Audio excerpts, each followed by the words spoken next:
বন্যার প্রভাবে নোয়াখালীতে নিত্যপণ্যের দাম আকাশচুম্বী। এ নিয়ে আলোচনাতে সরাসরি যুক্ত হচ্ছেন সহকর্মী মাওলা সুজন।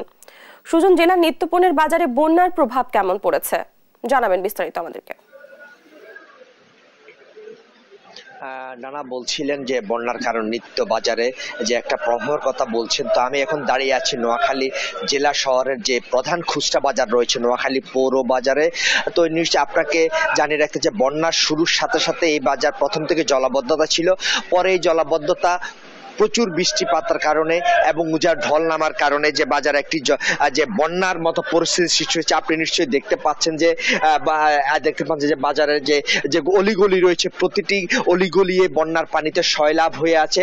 ফলে যে কোনো দোকান খুলতে পারছেন না ব্যবসায়ীরা, যারা যে গলির মুখে রয়েছেন, গলির ভিতরে রয়েছেন, একই সাথে যে যারা যে বড় বড় দোকান নিয়ে বসছেন, প্রতিটা ব্যবসায়ীরা একই অবস্থা যে কেউ দোকান খুলতে পারছেন না বন্যার পানির কারণে।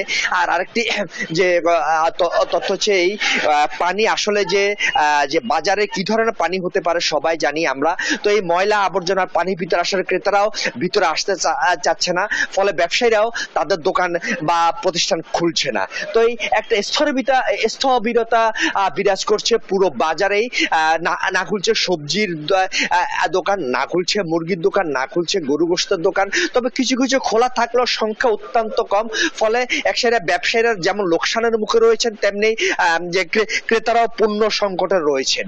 তো আমার সাথে বেশ কয়েকজন ব্যবসায়ীর সাথে কথা হয়েছে, আসলে তারা যে পানির কারণে একমাত্র দোকান খুলতে পারছেন না।